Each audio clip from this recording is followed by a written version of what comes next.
انمول ہمیشہ سے ہی چپ چاپ اور خاموش رہنے والی لڑکی تھی۔ وہ جب بھی میرے پاس سپارہ پڑھنے کے لیے آتی، اس کا رویہ سب سے الگ ہوتا تھا۔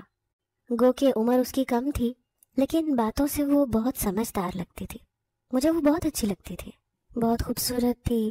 اس کی آنکھوں کا رنگ سبز تھا، اور سب کہتے تھے کہ جب زیادہ بڑی ہو جائے گی تو بہت ہی زیادہ خوبصورت بنے گی، اور جو مرد اس کی زندگی میں آئے گا وہ بہت خوش نصیب ہوگا کہ اسے خوبصورت لڑکی نصیب ہوگی۔ میں انمول کو ہمیشہ زیادہ ہی نوٹ کرتی تھی۔ میں سمجھتی تھی کہ وہ اپنی عمر سے زیادہ بڑی ہے اور بہت سمجھدار ہے، کہیں اس کے پیچھے کوئی ایسی وجہ تو نہیں جس کو جان کر مجھے افسوس ہو، کہیں اس کے ماں باپ اس پر کوئی ظلم تو نہیں کرتے۔ لیکن ایسی کوئی بات نہیں تھی، اور آج میں نے اسے ایسی حرکت کرتے ہوئے دیکھا کہ میں حیران رہ گئی۔ جب میں اس کے پاس گئی تو میں نے اس کے منہ پر تھپڑ دے مارا۔ میں نے کہا کہ تمہیں شرم نہیں آتی خود کے ساتھ؟ یہ سب تم نے کہاں سے سیکھا ہے؟ میں نے کہا کہ نکالو اسے، اپنے کپڑے کے اندر سے نکالو۔ لیکن اس نے وہ چیز جب اپنے کپڑوں کے اندر سے نہیں نکالی اور میں نے اس کے پیٹ پر ہاتھ لگایا تو میں حیران رہ گئی۔ میں 2 قدم پیچھے جا اچھلی، کیونکہ میرے سامنے بیٹھی وہ کم عمر لڑکی اس وقت میرا نام ماریا ہے۔ میری شادی ایک بہت ہی بڑی عمر کے آدمی سے کروا دی گئی تھی۔ میں ایک باپردہ اور اچھے خاندان کی لڑکی تھی۔ میں نے قرآن حفظ کیا ہوا تھا اور عالمہ کا کورس بھی کیا ہوا تھا۔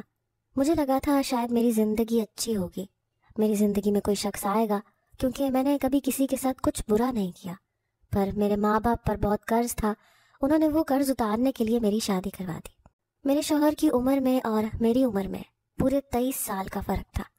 میرا شوہر بوڑھا تھا، دیکھنے میں دبلا پتلا تھا تو زیادہ برا نہیں لگتا تھا، لیکن یہ کیا کہ اس کی حرکتیں بھی بہت ہی بری تھیں۔ وہ ہر آتی جاتی عورت کو دیکھتا اور اپنی آنکھیں سینکتا رہتا۔ میرا اسلام اور دین پڑھنے کا کیا فائدہ کہ میں اس کو سمجھا بھی نہیں سکتی۔ کہتے ہیں کہ جب بڑی عمر کے مرد کو چھوٹی عمر کی لڑکی مل جاتی ہے تو وہ اس کا بہت خیال رکھتا ہے، اسے بہت پیار کرتا ہے، اسے اپنے ہاتھ کا چھالا بنا کے رکھتا ہے۔ لیکن یہاں پر تو یہ سسٹم بھی الٹا تھا۔ میرا شوہر مجھ پر زیادہ ہی روب جماتا تھا، مجھے پابندیوں میں رکھتا تھا۔ یہ شکر ہے کہ اس پہ سسرال کا کوئی بوجھ نہیں تھا، کیونکہ میرے شوہر کی عمر اتنی تھی کہ اس کے ماں باپ تو اس دنیا سے کب کے جا چکے تھے، اور بہن بھائی بھی اپنے اپنے جوان بچے لے کر بیٹھے تھے۔ اب ہم نے بھی رہنے کے لیے کوئی جگہ تلاش کرنی تھی تو ہمیں ایک مناسب جگہ مل گئی۔ یہ ایک اچھی فیملی تھی، ان کی ایک ہی بیٹی تھی جس کا نام انمول تھا۔ انہوں نے کہا کہ ہمارے گھر کے اوپر والا حصہ ہے، وہاں آپ رہ سکتے ہیں، لیکن آنے جانے کا راستہ ایک ہی ہے۔ ان لوگوں نے کہا کہ ہمیں کوئی مسئلہ نہیں، کیونکہ وہ میرے شوہر کو پہلے سے جانتے تھے، اور اس عورت کے شوہر کے ساتھ میرے شوہر کی کافی دوستی تھی۔ یہ ایک ہی جگہ پر کام کرتے تھے، اسی لیے ان کا کہنا تھا کہ بس گھر میں ایک خاندان کی طرح رہ لیں گے، نہ آپ ہمارے معاملے میں بولیے گا نہ ہم آپ کے معاملے میں بولیں گے۔ کرایہ بھی انہوں نے زیادہ نہیں بتایا تھا۔ ہم لوگوں نے کہا کہ ٹھیک ہے، اور یوں میں انمول کی امی اور ابو کے ساتھ ان کے گھر میں اوپر والے حصے پر رہنے لگی۔ اپنے شوہر کی بہت منتیں کی، بہت سمجھایا کہ دل نہیں لگتا میرا، اسی لیے مجھے چھوٹا سا مدرسہ کھولنے دے۔ جب کہیں جا کے وہ مان گیا، اور انمول کی امی نے بھی کہا کہ ہاں آپ بے شک مدرسہ کھول لیں، ہمیں کوئی مسئلہ نہیں ہے، یہ تو اچھی بات ہے، ہو سکتا ہے آپ کے حوالے سے ہمیں بھی تھوڑا ثواب مل جائے۔ میرے پاس محلے کی 20-25 لڑکیاں آرام سے آ جاتی تھیں۔ میرے شوہر نے کہا تھا کہ صرف لڑکیوں کے لیے ہی مدرسہ بنانا، مجھے تو کوئی مسئلہ نہیں تھا، لڑکیاں ہوں یا لڑکے، میں نے تو قرآن کی تعلیم دینی تھی، کیونکہ میرا سارا سکون اب انہی چیزوں میں رہ گیا تھا۔ میرے شوہر سے مجھے کوئی سکون نہیں ملتا تھا، وہ مجھے کسی چیز کی طرح رکھے ہوئے تھا کہ جب ضرورت پڑی تو پاس بلا لیا، ورنہ کونے میں پڑی رہے، کوئی فائدہ نہ کوئی نقصان۔ اس کے گھر کے کام ہو جاتے تھے، کھانا بنایا مل جاتا تھا، کپڑے استری ہوئے مل جاتے تھے، اسے مجھ سے اور کوئی مطلب نہیں تھا۔ شاید اس نے شادی اسی لیے کی تھی کہ بڑھاپے میں اکیلا کہاں خوار ہوگا۔ بہن بھائیوں نے اسے 4-4 مہینے رکھا تھا، اس کے بعد ہاتھ جوڑ دیا کہ ہم تمہارے نخرے نہیں برداشت کر سکتے، تمہاری وجہ سے ہماری بیویوں کے ساتھ لڑائی ہوتی ہے۔ کیونکہ میرے شوہر کے واقعی بڑے نخرے تھے۔ اس کا نام یاسر تھا، اس کو اپنے کپڑے صاف ستھرے چاہیے ہوتے تھے، جوتے، رومال، ٹوپی، سب کچھ بالکل صاف ستھرا، اور کھانا وقت پر ملے، گرما گرم ہونا چاہیے، کوئی بھی ایسی چیز گھر میں نہ پکے جو اس کو پسند نہیں۔ آدھی چیزیں یہ کھاتا نہیں تھا، آدھی چیزوں سے اس کو مسئلہ ہوتا تھا، کیونکہ اس کی عمر کا تقاضا تھا، اسی لیے بس جو اس کو پسند ہوتا گھر میں وہی بنتا تھا۔ میں صبر شکر کر کے کھا لیتی تھی۔ امی ابو میرے سامنے کیا بولتے، انہوں نے تو اپنے گھر کے قرضے اتارنے کے لیے مجھے قربان کیا تھا۔ کبھی کبھی فون پر بات کرتے، اگر میں دل کی کوئی بات کرنا چاہتی تو کہتے کہ بیٹا سب کے ساتھ ہی ایسے ہوتا ہے، زندگی ایسی ہی ہوتی ہے، شادی کوئی مذاق نہیں۔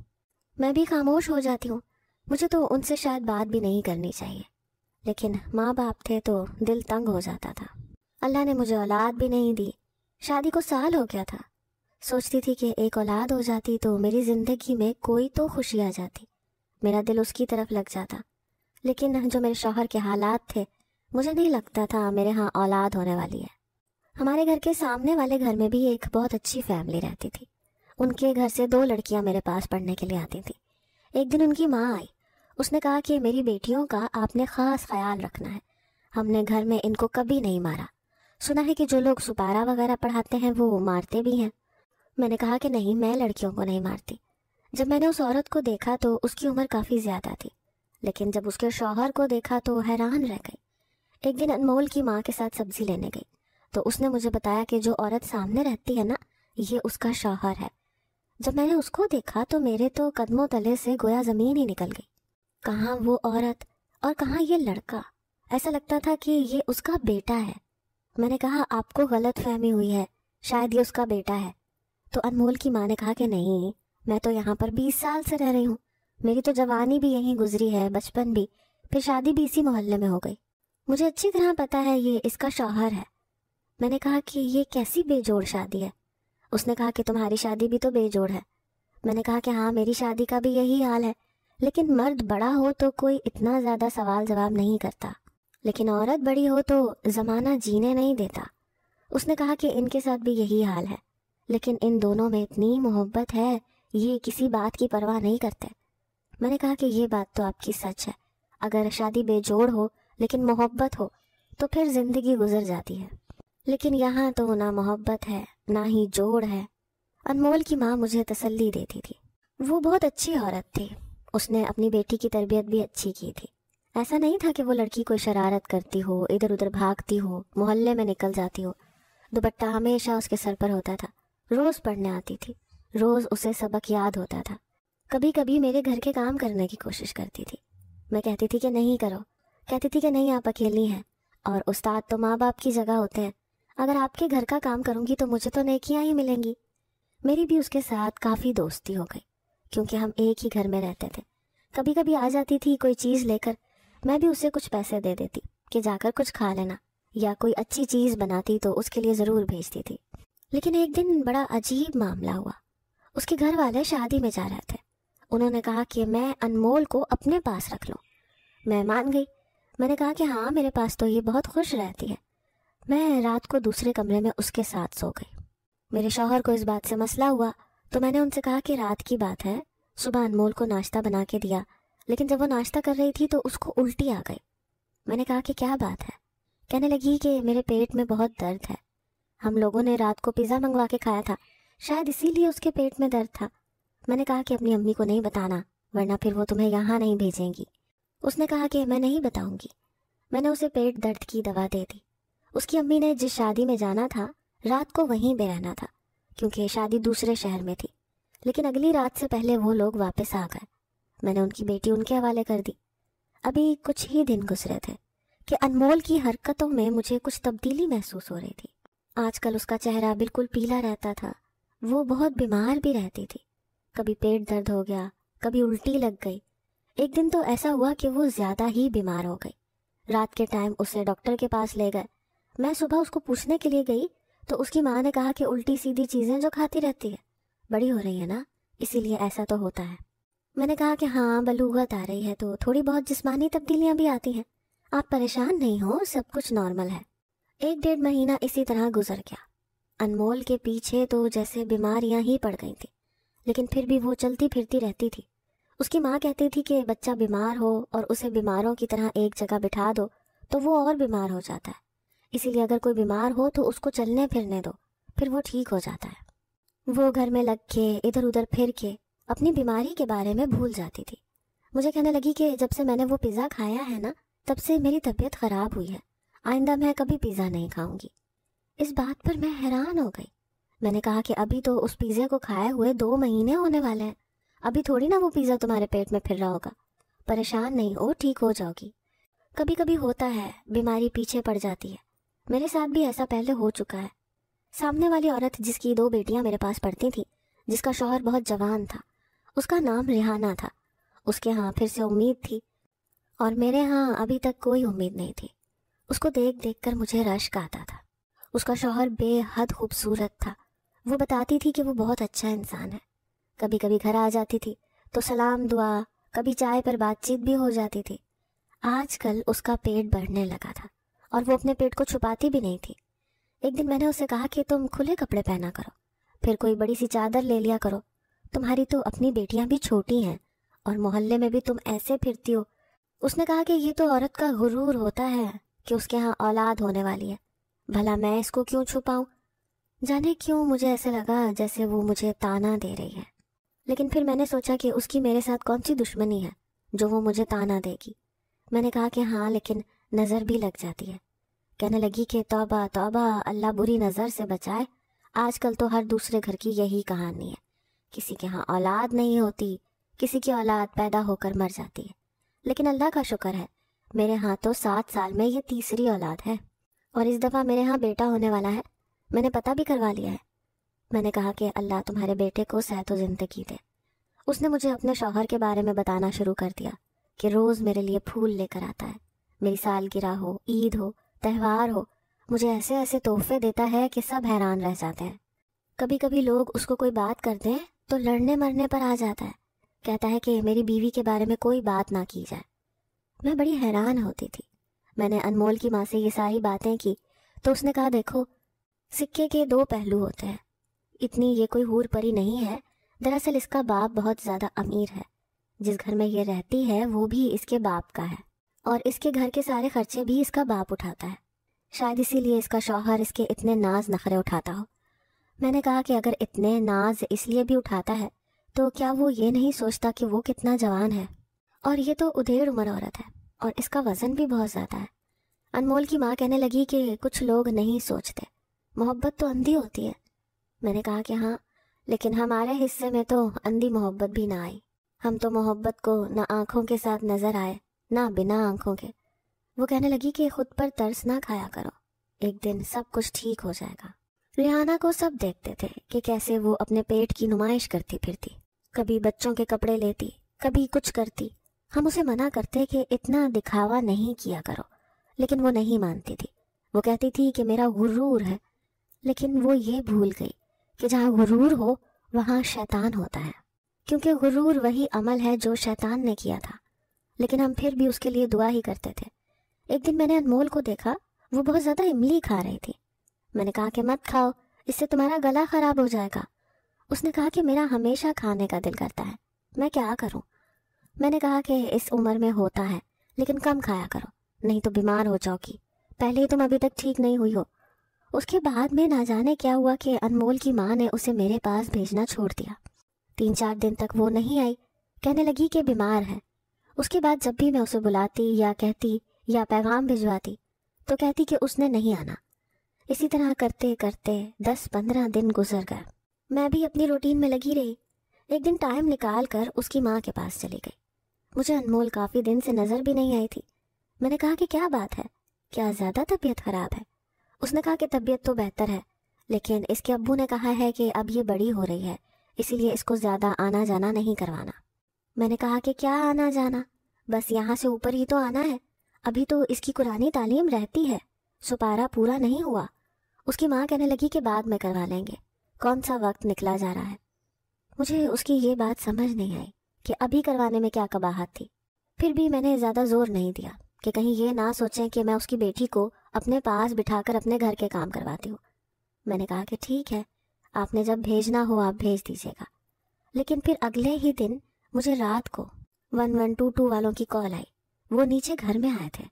میں نے اپنے شوہر کو کہا کہ آپ جا کر دیکھیں کہ نیچے غیر مرد ہوں گے, تو میں تو نیچے نہیں جا سکتی. اس نے کہا کہ مجھے نیند آ رہی ہے, مجھے تنگ نہیں کرو, سونے دو. میرے شوہر کو بھلا کسی کی کیا پرواہ, اس کو تو اپنی ہی پرواہ رہتی تھی. میں بھی خاموش ہو گئی. صبح انمول کی ماں سے پوچھا تو اس نے کہا کہ نہیں, ہمارے گھر نہیں آئے تھے, سامنے والے گھر میں آئے تھے. شاید ریحانہ کی طبیعت خراب ہو گئی ہوگی. جبکہ مجھے اچھی طرح یاد ہے کہ آواز ہمارے گھر سے آ رہی تھی۔ آخر ایک ہی گھر تھا، اتنا فاصلہ تو نہیں تھا۔ پتہ نہیں وہ مجھ سے جھوٹ کیوں بول رہی تھی۔ ایک دن میں نے اپنے شوہر سے اپنے دل کی بات کر دی، کیونکہ اور کوئی تھا نہیں۔ میں نے کہا کہ اس لڑکی کو وہ میرے پاس نہیں بھیجتی، کہیں کوئی ایسی ویسی بات تو نہیں ہو گئی۔ میرے شوہر نے کہا کہ نہیں بھیجتی تو نہ بھیجے، ہم کیا کریں، ویسے بھی وہ اس کے پیسے نہیں دیتی تھی۔ میں نے کہا کہ پیسوں کی بات نہیں ہے، پیسے نہ دینے کے لیے تو میں نے خود کہا تھا، آخر ہم ان کے گھر میں رہتے ہیں، ان کی بیٹی کو قرآن پڑھانے کے پیسے لینا اچھا نہیں لگتا۔ میرے شوہر نے کہا کہ پھر باقیوں سے بھی نہ لیا کرو۔ میں نے کہا کہ باقیوں سے نہ لوں تو میرے خرچے کیسے چلیں گے، آپ تو مجھے 1 روپیہ نہیں دیتے۔ بس اسی طرح میری شوہر کے ساتھ میری لڑائی ہو گئی اور وہ لڑ جھگڑ کر گھر سے چلا گیا۔ لیکن انمول میرے پاس کیوں نہیں آ رہی تھی، یہ سوال ابھی بھی میرے دل میں تھا۔ ایک دن اس کی ماں کہیں گئی ہوئی تھی تو سوچا میں خود ہی جا کر اس سے پوچھتی ہوں کہ کیا معاملہ ہے۔ جب میں اس کے پاس گئی تو وہ سامنے کمرے میں بیٹھی تھی۔ اس کو دیکھ کر میں حیران رہ گئی۔ وہ کسی حاملہ عورت کی طرح اپنے پیٹ میں کپڑا ڈال کر بیٹھی تھی اور وہ اپنے پیٹ کو سہلا بھی رہی تھی اور کہہ رہی تھی کہ میرا بچہ اس دنیا میں جلدی آنے والا ہے۔ میں نے کہا یہ کس قسم کا کھیل کھیل رہی ہو، اس کی تربیت کیسی ہوئی ہوگی اگر یہ اس قسم کے کھیل کھیلتی ہے تو۔ میں فوراً اس کے پاس گئی۔ میں نے کہا یہ کیا کر رہی ہو، تمہیں شرم نہیں آتی، کس کو دیکھا ہے تم نے؟ جبکہ مجھے پتا تھا کہ اس نے ریحانہ کو ہی دیکھا ہوگا، تبھی تو وہ ایسا کر رہی تھی۔ میں نے کہا کہ نکالو اسے اپنی قمیض کے اندر سے، یہ کیا تم نے اپنی قمیض میں ڈال کر اپنا پیٹ بنا رکھا ہے؟ لیکن جب میں اس کے پاس گئی تو اس کی قمیض کے اندر کچھ نہیں تھا، وہ اس کا پیٹ ہی تھا۔ میں 2 قدم پیچھے ایسے ہٹ گئی کہ جیسے مجھے کرنٹ لگ گیا ہو۔ میں نے کہا کہ یہ کیا ہے یہ؟ اس نے کہا کہ میں ماں بننے والی ہوں، میرا بچہ آنے والا ہے۔ میں نے کہا کس نے کہا ہے تمہیں؟ اس نے کہا کہ بابا اور امی نے بتایا۔ میں حیران رہ گئی، میری سانس تیز ہو گئی، میں پریشان بھی ہو گئی۔ میں فوراً اوپر کی طرف بھاگی۔ میں نہیں چاہتی تھی کہ اس کی ماں آ جائے اور وہ کہے کہ تم ہماری اجازت کے بغیر ہماری بیٹی سے کیسی باتیں کر رہے ہو، جبکہ میں اس بات پر حیران تھی کہ یہ سب کچھ اس لڑکی کے ساتھ کس نے کیا تھا، اور اس کے ماں باپ کو پتہ تھا، پھر بھی وہ کچھ نہیں کر رہے تھے۔ شاید اس دن 1122 والے اسی لیے آئے تھے کیونکہ اس کی طبیعت خراب ہو گئی تھی۔ رات ہوئی تو مجھے نیند ہی نہیں آ رہی تھی۔ ارادہ کر لیا کہ صبح اس کی ماں سے بات کروں گی، اور صبح ہی بات کرنے چلی گئی۔ پہلے تو اس کی ماں نے کہا کہ ایسا کچھ نہیں ہے، تم جھوٹ بولتی ہو، لیکن پھر اس کی آنکھوں میں آنسو آ گئے۔ اس نے کہا کہ میری تو اپنے شوہر سے اتنی بری لڑائی ہوئی ہے کہ وہ مجھے طلاق دینے کو پھرتا ہے، کہتا ہے کہ تم نے اپنی بیٹی کا خیال نہیں رکھا، اس کی تربیت نہیں کی، پتہ نہیں اس نے کہاں منہ کالا کیا ہے، پر سوچو کیا ایسے ہو سکتا ہے؟ میں نے کہا نہیں، ایسا تو نہیں ہو سکتا، انمول ایسی لڑکی نہیں ہے، میں اسے اچھی طرح جانتی ہوں، ضرور اس کے ساتھ کچھ ہوا ہے۔ کہہ رہی ہے ہاں اس کے ساتھ کچھ ہوا ہے، لیکن اس کو خود نہیں پتا کہ کب اور کس نے کیا ہے۔ لیکن مجھے ایسا لگتا ہے یہ معاملات اس دن کے ہیں جب میں اس کو شادی پر چھوڑ کر گئی تھی۔ اس بات کو 4-5 مہینے تو ہو گئے ہیں، اس کے بعد سے اس کی طبیعت خراب رہنے لگی تھی، لیکن وہ تو تمہارے پاس تھی، اب میں تم سے جواب نہ مانگوں تو اور کس سے مانگوں؟ میں بڑی پریشان ہو گئی۔ میں نے کہا کہ تم مجھ سے کیا جواب مانگو گی؟ مجھے تو پہلا شک اپنے شوہر پہ ہی لگتا ہے کہ اسی نے یہ حرکت کی ہے، اسی کو اس عمر میں سکون نہیں ہے، آتی جاتی عورتوں کو بھی دیکھتا ہے۔ اگر ایسا ہوا تو پھر تو تمہاری طلاق نہیں ہوگی لیکن میری ہو جائے گی، کیونکہ یا تو وہ مجھے طلاق دے دے گا اور یا پھر میں اس کو چھوڑ دوں گی۔ ہم دونوں عورتیں بہت جذباتی ہو گئیں اور عجیب و غریب قسم کی باتیں کرنے لگیں، لیکن یہ بھول گئیں کہ اصل زندگی میں ایسا نہیں ہوتا، ظلم سہ کر بھی ساتھ رہنا پڑتا ہے، شوہر کی 1000 گالیاں سن کر بھی باتیں برداشت کرنی پڑتی ہیں۔ ہم اتنی جلدی کوئی فیصلہ نہیں کر سکتے تھے، لیکن جو انمول کے ساتھ ہوا وہ بہت برا تھا۔ اس کی حالت بہت عجیب سی تھی، گو کہ اسے معلوم نہ تھا کہ اس کے ساتھ کیا ہوا ہے، اسی لیے وہ ان ساری چیزوں کو نارمل سمجھ رہی تھی۔ وہ ریحانہ کی طرح اپنے پیٹ پر ہاتھ لگاتی، کہتی کہ یہ تو میرا غرور ہے۔ اسے کیا پتا تھا کہ یہ سب کیا ہے، اسی لیے اس کی ماں نے اسے ایک کمرے میں قید کر دیا تھا کہ انمول تو کسی کو جھوٹ بھی نہیں بول سکتی کہ اس کے ساتھ ایسا کچھ نہیں ہے۔ اس نے تو یہ کہنا تھا کہ ہاں میں ماں بننے والی ہوں۔ شاید اسے بچوں سے بہت زیادہ پیار تھا، بچوں کا بہت شوق تھا۔ اس عمر میں ایسا ہوتا ہے کہ لڑکیاں چھوٹے بچوں کو بہت پیار کرتی ہیں۔ اس کی ماں نے کہا کہ میرے شوہر نے مجھے کہا ہے کہ یہ سب کچھ تمہاری وجہ سے ہوا ہے، اسی لیے تم ہی جواب دو گی۔ خود تو وہ باہر کے ملک جانے کی تیاری کر رہا ہے، اگلے ہفتے اس کی سیٹ ہے، اس نے کچھ لوگوں سے ادھار لیا اور اب وہ ملک سے باہر جا رہا ہے۔ وہ کہتا ہے کہ یہاں پر گزارا نہیں ہوتا، لیکن میں پیچھے اکیلی رہ جاؤں گی، میں کیا کروں؟ مجھے اپنے شوہر پر ہی شک تھا۔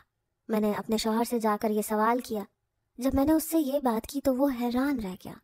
مجھے لگا کہ اگر وہ غلطی پہ بھی ہوا تو مجھے باتیں بہت سنائے گا، میرے ساتھ جھگڑا کرے گا، مجھے کہے گا کہ تو نے مجھے ایسا سمجھا۔ لیکن وہ تو رونے لگا۔ میں نے کہا کہ کیا ہو گیا، رو کیوں رہے ہو؟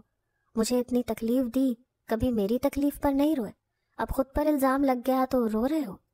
اس نے کہا کہ میں اس بات پر رو رہا ہوں کہ کس نے اس کے ساتھ یہ حرکت کی، کیونکہ میں تو ایسا سوچ بھی نہیں سکتا، اور تمہاری سوچ اور الزام پر مجھے کوئی افسوس نہیں ہے۔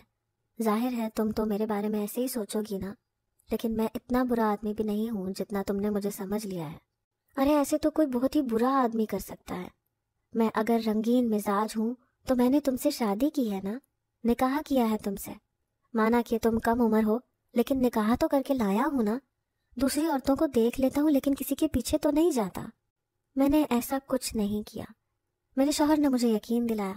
میں نے کہا کہ پھر میری مدد کرو اس شخص کو تلاش کرنے میں جس نے یہ سب کچھ کیا ہے۔ انمول کا باپ تو ساری ذمہ داریاں چھوڑ کر، مسئلے سے ہاتھ جھاڑ کر باہر کے ملک چلا گیا ہے۔ اب ہماری ذمہ داری تھی۔ ہم نے اس کا ٹیسٹ کروایا۔ ڈاکٹر نے کہا کہ ڈی این اے ٹیسٹ سے پتہ چل جائے گا، اور ڈاکٹر نے یہ خبر بھی سنائی کہ بچہ ہے تو صحیح لیکن نشو نما نہیں پا رہا، اسی لیے زیادہ وقت تک شاید صحیح نہ رہے اور خود ہی اس کے جسم سے نکل جائے۔ ڈاکٹر نے اسے دوائی وغیرہ بھی دے دی کیونکہ بچہ نشو نما نہیں پا رہا تھا۔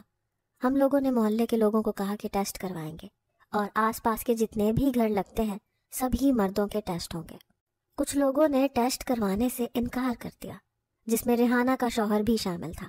جب اسے کہا تو اس نے کہا کہ میری تو بیوی اتنی خوبصورت ہے، میں تو اس سے محبت کرتا ہوں، بھلا مجھے کیا ضرورت ہے ایسی حرکتیں کرنے کی۔ اور میرا اس پر شک نہیں تھا، لیکن کچھ لوگ بالکل بھی ٹیسٹ نہیں کروا رہے تھے، تو پولیس کو بلوایا گیا۔ پولیس نے کہا کہ سب کے ٹیسٹ ہوں گے۔ ریحانہ کے شوہر کا بھی ٹیسٹ کروا لیا گیا، اور یہ دیکھ کر ہم حیران رہ گئے کہ یہ سب اسی کا کیا دھرا تھا، کیونکہ اس نے شادی تو دولت کے لیے کی تھی۔ اسے ریحانہ کی ذات میں کوئی دلچسپی نہیں تھی، اسے صرف بچے پیدا کرنے کے لیے رکھا ہوا تھا، اور نظر اس کی انمول پر تھی جو کہ بہت ہی زیادہ خوبصورت تھی۔ ریحانہ کو جب یہ بات پتہ چلی تو وہ بھی بہت حیران رہ گئی۔ وہ تو اپنے شوہر کی محبت کا دم بھرتی تھی، کہتی تھی کہ میرا شوہر تو کسی کی طرف آنکھ اٹھا کے نہیں دیکھتا، میرا گرویدہ ہے۔ لیکن اب وہ خاموش ہو گئی۔ جو غرور اسے اپنے شوہر پر تھا وہ ٹوٹ کر کرچی کرچی ہو چکا تھا۔ اس کے ہاں اولاد ہوئی۔ اس نے کہا کہ میں خود اپنے شوہر پر کیس کرواؤں گی، اسے معاف نہیں کروں گی۔ اس نے میرے لیے آج تک کچھ نہیں کیا، میرے باپ کی دولت پر پلتا رہا۔ بس میں یہ سوچ کر گزارا کرتی رہی کہ چلو مجھ سے محبت تو کرتا ہے، لیکن اگر یہ اس کی محبت ہے تو میں اسے کبھی معاف نہیں کروں گی۔ اس کے شوہر پر کیس ہو گیا، اس کو سزا بھی ہو گئی۔ انمول کے جسم میں پلنے والا بچہ اس دنیا میں آنے سے پہلے ہی ختم ہو گیا، کیونکہ وہ بہت کم عمر تھی۔ جب تک اس کا باپ واپس آیا تب تک انمول پوری طرح سے جوان ہو چکی تھی۔ اس کی ماں نے ایک جگہ اس کا نکاح بھی کروا دیا۔ اب کچھ مہینے بعد اس کی شادی ہے۔ یہ سب کچھ بہت ہی عجیب تھا۔ ابھی بھی یاد کرتی ہوں تو عجیب سا محسوس ہوتا ہے۔ اپنے محلے میں ہی، اپنے ہی گھر میں ہونے والی اس حرکت کے بارے میں جب بھی سوچتی ہوں تو دل عجیب سا ہو جاتا ہے۔